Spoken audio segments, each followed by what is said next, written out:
আপনাদের আমাদের ঘরে ছেলেরাও ইতিহাস পড়ে না।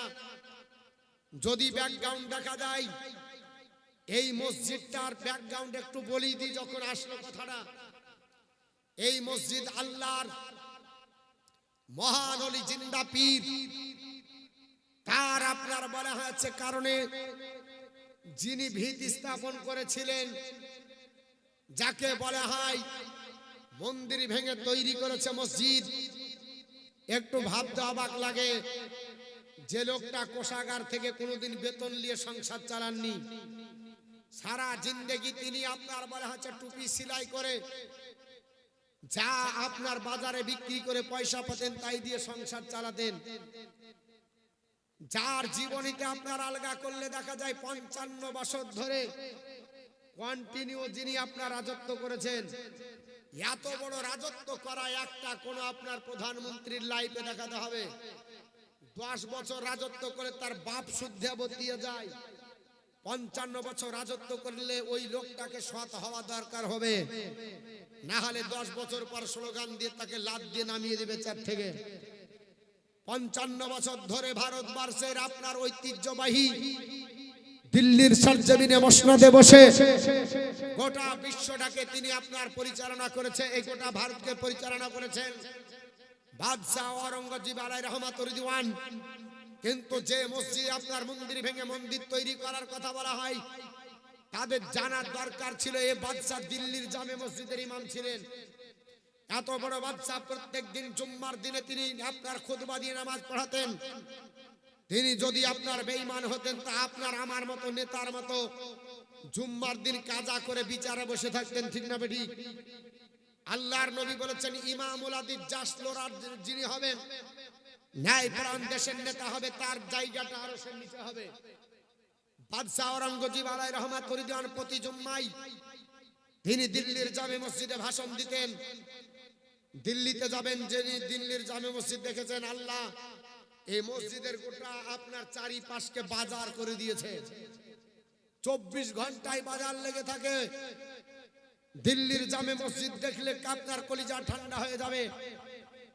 একতলা সিঁড়ি দিয়ে উঠতে হবে, তারপরে মসজিদে উঠতে হবে, এতটা সিঁড়ি আছে। তো তিনার কাজ ছিল জুম্মার পরে তিনি সিঁড়ির প্রথম ধাপে নেমে তিনি আর প্রজাদেরকে বলতেন, শ্রোতাদেরকে, ওগো আমার প্রজারা শ্রোতারা, তোমাদের যা ইচ্ছা আছে বলো, আমি তোমাদের আপনার বিষয়গুলো জানি।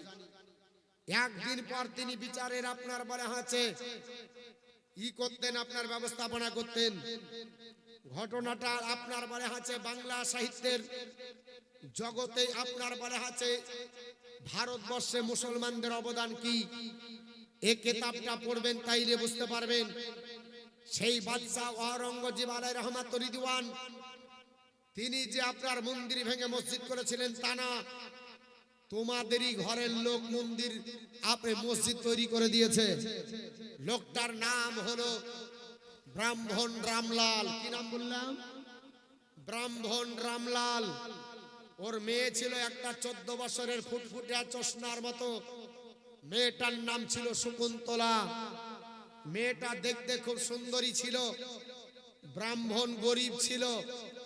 আর বেনারসে যিনি আপনার বলা আছে প্রধানমন্ত্রী ছিলেন, সেই বেনারসের প্রধানমন্ত্রী নাম হলো তার শের আলী খাঁ। ভালো করে ইতিহাস লক্ষ্য করুন। এই শের আলী খাঁ আসরের নামাজের পরে দেশের অবস্থা বোঝার জন্য বেনারসের মাটিতে যখন পর্যবেক্ষণ করতে বেরিয়েছিলেন, সঙ্গে সঙ্গে এই শকুন্তলা মেয়েটাকে তার চোখে পড়ে। মানুষের চোখটা হচ্ছে খুব খারাপ। আপনার বলা হচ্ছে চোখ যদি আপনার চলে যায় তাহলে চোখ আপনার কন্ট্রোল করা খুব আপনার দুষ্কর। আল্লাহর নবী সাল্লাল্লাহু আলাইহি ওয়াসাল্লাম এর জন্য বলেছেন, তিরমিজি শরীফের হাদিস 2য় খণ্ড পৃষ্ঠা 3 আপনার বলা আছে প্রথম খণ্ড পৃষ্ঠা নাম্বার 322, নবী আমার বলেছেন আল মারআতু আওরাতুন, মহিলারা হচ্ছে আওরাত ঢেকে রাখা জিনিস। আপনার ইজা খারাজাত ফাইজা খারাজাত, যখন মহিলারা আপনার বাড়ি থেকে বেরিয়ে যায় তখন বলা হচ্ছে ইস্তাসরাফাহাশ শয়তান, শয়তান তাদেরকে আপনার ঘোরাতে থাকে। আর আপনি তাদের দিকে তাকিয়ে আপনার বলা হচ্ছে চোখকে নষ্ট করবেন। আল্লাহর নবী বললেন সঙ্গে সঙ্গে তোমার আপনার কি করো ওই মহিলার দিকে তাকায়ও না। অপর হাদিসে লেখা আছে, হাদিসটি আপনার বলা হয়েছে বাইহাকিতে আছে এবং হাদিসটি আপনার বলা হয়েছে মিসকাত শরীফের মধ্যে এসেছে। আল্লাহর নবীর সাহাবী হযরতে জাবির বিন আব্দুল্লাহ জিজ্ঞেস করলেন, নবীজি কোন মহিলার দিকে যদি আমার চোখ পড়ে যায় কি করব? নবী বললেন সঙ্গে সঙ্গে চোখ তুমি আনত করো, দৃষ্টি না আপনার আনত করো।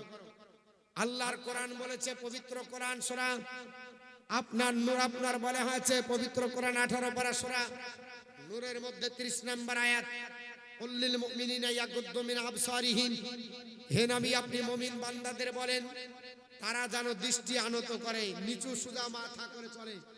ওয়াইয়াহফাজু ফুরুজাহুম, তাদের যেন গুপ্তাঙ্গকে হেফাজত করে। যালিকা আজকারাহুম, এটাই হলো তাদের জন্য উত্তম। কোনটা? নিজের গুপ্তাঙ্গকে আপনার ঢেকে রাখা আর নিজের দৃষ্টিকে আনত করা। ইন্নাল্লাহা খবিরুম বিমা ইয়াসনাউন, আল্লাহ ভালো জানে যা তোমরা করো। আল্লাহ কত ওয়ার্নিং দিচ্ছেন।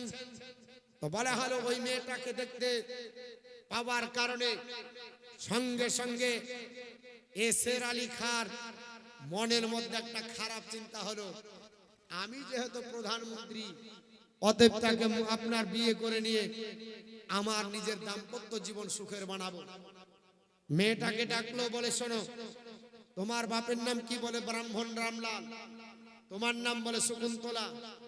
বলে তোমার বাপকে বলবে আগামীকাল যেন আমার মন্ত্রীলয়ে হাজির হয়। জোর আপনার বাই প্রেসার চাপ দিল। মেয়েটা আসার পরে বাড়িতে কাঁদতে লাগলো, মন্ত্রী ডেকেছে না জানি কি হয়। ব্রাহ্মণ রামলাল জিজ্ঞেস করলো, মা কাঁদো কেন? বলে আমাদের আপনার এলাকায় আমি ঘুরছিলাম, আমাদের বেনারসের প্রধানমন্ত্রী শের আলী খাঁ আপনার বাই প্রেসার চাপ দিয়েছে, আপনাকে আগামীকাল তার আপনার মন্ত্রীলয়ে যেতে হবে, নহলে হয়তো আপনার গর্দান চলে যাবে। আপনার ব্রাহ্মণ রামলাল তাড়াতাড়ি গেলেন। ব্রাহ্মণ রামলালকে দেখে শের আলী খাঁ তাকে বসতে দিয়ে বললেন, শোনেন আপনার জন্য দুটো অফার। এক নাম্বার হচ্ছে আমার মতো জামাই পেয়ে আপনি খুশি হবেন। আপনি গরিব মানুষ, আপনার বাড়িতে সংসার চলে না, অতএব আমি আপনার জামাই হতে চাই। আপনার মেয়েটাকে দেখে আমার পছন্দ। ব্রাহ্মণ রামলাল বললে তা কি করে হতে পারে? তুমি মুসলমান, আমি একজন অমুসলিম হিন্দু। আমি পুজো করি, তুমি ইবাদত করো। আমি পুজো করি, তুমি নামাজ পড়ো। অতএব তোমার সঙ্গে জাতিগত আমার ভেদ আছে, তোমার সঙ্গে আমার মেয়ের বিয়ে হবে না। বলল যদি বিয়ে না হয় তাহলে তরবারি আছে, দ্বিখণ্ডিত করে দেব। আক পাক ঘুরে বাড়ি চলে এসে কাঁদছে ব্রাহ্মণ রামলাল। মন্ত্রী যদি বলে কি করার আছে? জিজ্ঞাসা করলো মেয়েটা আসার পরে শিরস্থানে দাঁড়িয়ে, আব্বা তুমি কেন সারা রাত্রি ঘুমাও না, কাঁদো কেন? আপনার ব্রাহ্মণ রামলাল বলল, মা তোমার মতো সুন্দরী মেয়ের জন্ম দিয়ে আমি বড় পাপ করেছি। তোমাকে দেখে আপনার বলা হয়েছে বেনারসের প্রধানমন্ত্রী আপনার লোভনীয় হয়ে তোমাকে বিয়ে করার জন্য প্রস্তাব দিয়েছে, এটা আমি মেনে নিতে পারলাম না। মেয়েটা বিচক্ষণ ছিলেন, বুদ্ধিজীবী ছিলেন। বলে আব্বা আপনি একটা মাস সময় নিয়েছেন গা। বলে এক মাস সময় নিয়ে কি হবে? বলে আমি একটু ভাববো বিষয়টা। বলে এক মাস পরেও তো বিয়ে করতে যদি করব বলে করবে। বলে ঠিক আছে, তবু আমি ঠান্ডা মেজাজে এক মাস ধরে ভাবার পরে আপনার সিদ্ধান্ত নিব। যাবার পরে ব্রাহ্মণ রামলাল বললেন, বাপ যেহেতু তুমি বিবাহ করতে চেয়েছো, আমি তো গরিব মানুষ, কিছু নাই, আমাকে সময় দাও, আমি এক মাস ভাবি আর মেয়েটার জন্য কিছু করি। যাই হোক, আনন্দের বশীভূত হয়ে আপনার বলা আছে বেনারসের প্রধানমন্ত্রী শের আলী খাঁ এক মাস সময় দিয়েছিলেন। যেই দিন শেষ দিন হবে বৃহস্পতিবার দিবাগত রাত্রি 29 তারিখ, আর 30 তারিখ হবে জুম্মার দিন। এই রকম হয়ে যাবে। ঠিক 29 তারিখ দিবাগত রাত্রিতে বাপের কাছ থেকে ছেলের পোশাক প্যান্ট শার্ট পরে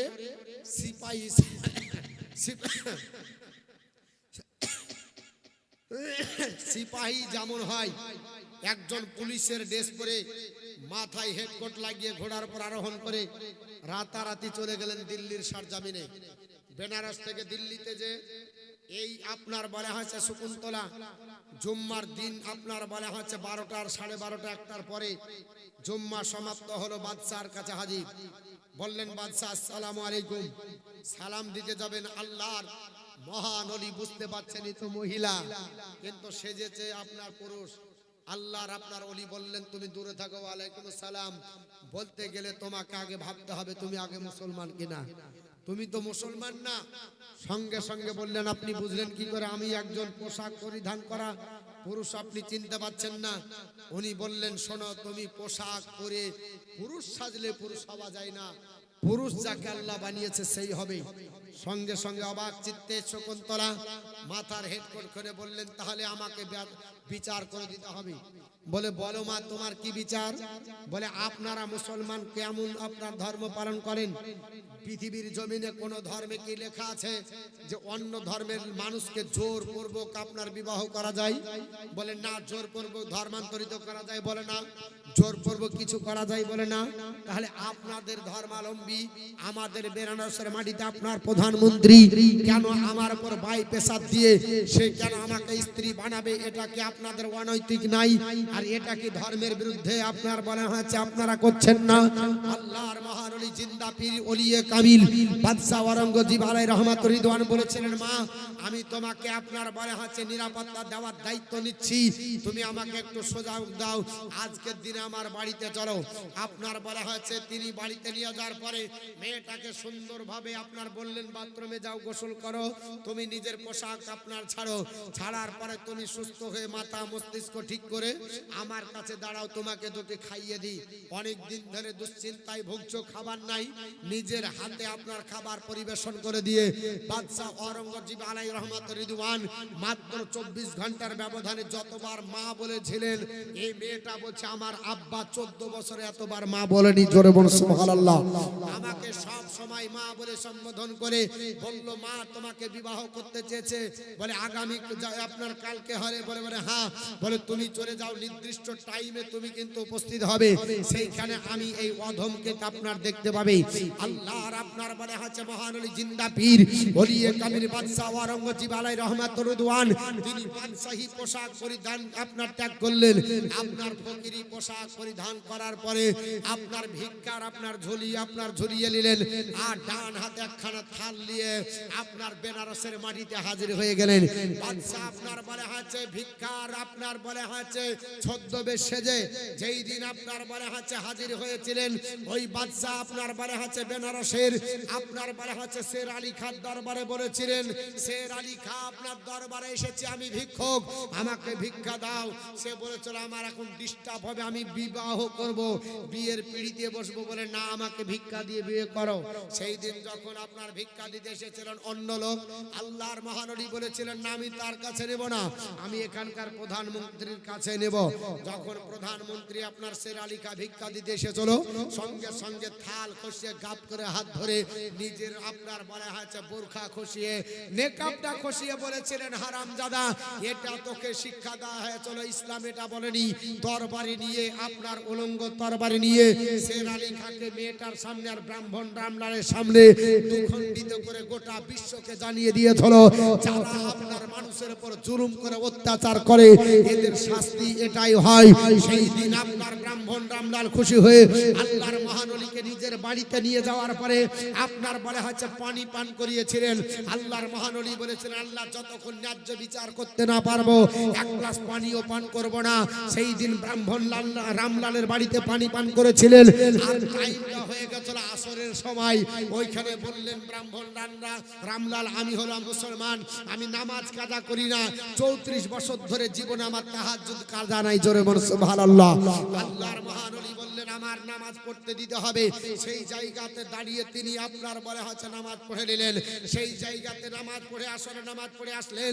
ওই ব্রাহ্মণ রামলাল বলেছিলেন ওগো আল্লাহর আপনার মহান ওলি আপনি যেহেতু এই জমিনে আসরের নামাজ পড়ে গেলেন আমি আপনার জন্য একটা এই জায়গাতে আপনার মসজিদ বানিয়ে দেব। জোরে বল সুবহানাল্লাহ। বানালছে ব্রাহ্মণ রামলাল আর তৈরি হয়ে গেল কার নাম? বলছে মন্দির ভেঙে মসজিদ করেছে। যদি না হয় গোটা ভারতের মাটিতে ইতিহাস আপনার প্রমাণিত আছে। আজ মুসলমানের ঘরে ছেলেরা আপনার জানেরা প্রোটেস্ট করতে পারে না, তার জন্য আমাদেরকে দেখে আপনার উপহাস করে আমাদেরকে বলে এরা আছে বিদ্বেষ ভাবাপন্ন মানুষ। না, আমাদের মতো উদার আপনার বলে হাজার কেউ নাই। মুসলমান ওই জাতি যে জাতির কাছে আত্মসমর্পণ করলে ইসলাম বলছে খবরদার তাকে মারা যাবে না। মুসলমান ওই জাতি আত্মসমর্পণ করলে মারা যাবে না।